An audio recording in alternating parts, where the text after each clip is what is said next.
Le module classeur permet de disposer d'un espace de stockage de documents sur le serveur Iconito pour chaque utilisateur de la plateforme. On peut y déposer des fichiers ou enregistrer des favoris. Les documents seront accessibles depuis n'importe quel poste de travail connecté à l'Internet. Le classeur est divisé en plusieurs sections, certaines étant réservées à un usage personnel, alors que d'autres sont des espaces partagés avec d'autres membres de la plateforme. Sur la gauche, l'écran présente les différentes sections, ainsi que l'arborescence de dossiers créés par l'utilisateur. À droite, la liste des documents et des dossiers du répertoire sélectionné. Selon son profil, l'utilisateur pourra effectuer différentes actions sur chaque section du classeur. L'affichage des contenus peut se faire sous la forme de vignettes ou sous la forme de listes. Par défaut, les éléments sont affichés dans l'ordre alphabétique des noms de fichiers. Il est possible de les trier par type de fichier, par date ou par taille, en appliquant un ordre croissant ou décroissant.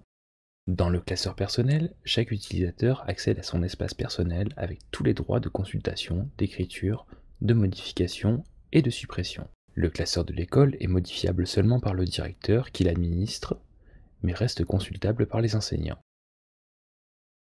C'est l'enseignant qui administre le classeur de la classe, tandis que les élèves et leurs parents peuvent simplement le consulter. Enfin, les classeurs des groupes de travail. Chaque membre peut consulter ou déposer des fichiers, mais seul un modérateur dispose des droits de suppression. Certaines actions sur un document peuvent se faire de deux façons, soit en utilisant les pictos associés à chaque fichier, soit par sélection multiple, en cochant les éléments concernés et en utilisant les menus en bas de page. Pour créer un nouveau dossier, il suffit de saisir le nom qu'on veut lui donner, puis de valider. Le dossier créé se rattache au dossier courant. L'ajout d'un fichier nécessite de le sélectionner sur votre ordinateur. Le fichier est transféré et ajouté dans le dossier courant, sur le serveur Iconito. La taille limite du fichier est déterminée par la configuration du serveur. Si vous sélectionnez plusieurs fichiers, ils seront ajoutés dans le même dossier. Si vous choisissez un fichier compressé, l'application vous propose soit de le décompresser, soit de le garder tel quel. Vous avez la possibilité d'ajouter un commentaire sur chaque fichier, mais cela reste facultatif. Pour ajouter un favori, il suffit d'indiquer l'adresse web qui commence généralement par HTTP, de saisir le nom qu'on veut lui donner, puis d'enregistrer. Dans le classeur, les favoris sont représentés par une map monde. Il est possible de supprimer un ou plusieurs fichiers ainsi qu'un ou plusieurs dossiers en une même opération. À noter que si vous supprimez un dossier, vous supprimez également les fichiers qui s'y trouvent. Les fichiers et les dossiers peuvent être déplacés ou copiés. Il suffit de cocher les éléments concernés et de choisir le dossier de destination. Copier ou déplacer un dossier copie l'intégralité du dossier, y compris les fichiers qui s'y trouvent et les éventuels sous-dossiers.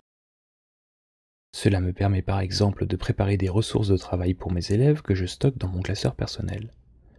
Au moment voulu, je pourrai les copier dans le classeur de ma classe pour les rendre disponibles à tous les élèves. Pour récupérer un fichier sur votre ordinateur, il suffit de cliquer sur son nom ou sa vignette. Selon le navigateur utilisé, vous pouvez choisir entre ouvrir le fichier afin de l'afficher ou l'enregistrer sur l'ordinateur. Si vous souhaitez télécharger plusieurs fichiers d'Iconito vers votre ordinateur, il suffit de les cocher puis de cliquer sur le bouton Télécharger. Iconito crée alors un fichier zip, y place les fichiers sélectionnés et vous propose de l'ouvrir ou de le télécharger. Si vous téléchargez des images dans un répertoire, un bouton apparaît à droite afin de pouvoir créer un album public. Cela consiste à créer un mini site web contenant un diaporama qui présente les photos d'un dossier. Lorsque vous cliquez sur ce bouton, Iconito vous indique le nombre de photos qui vont être concernées. Il faut cliquer sur Publier un album public pour lancer la création du diaporama. En cliquant sur Voir l'album public, vous visualisez le mini-site web contenant vos photos. Vous pouvez copier l'adresse de cet album dans la barre d'adresse du navigateur et la communiquer à vos proches ou l'insérer comme lien dans un site web. Attention, cet album est public. Il est accessible sans mot de passe. Il faut toutefois disposer de l'adresse pour le voir. Cette adresse n'apparaît dans aucun annuaire créé par Iconito et comporte un code de sécurité évitant à des personnes de le trouver par hasard. Vous pouvez mettre à jour un album public après avoir ajouté, supprimé ou modifié des photos dans le répertoire d'origine, en cliquant sur « Mettre à jour l'album public ». Vous pouvez supprimer un album public sans supprimer les photos d'origine en cliquant sur ce bouton.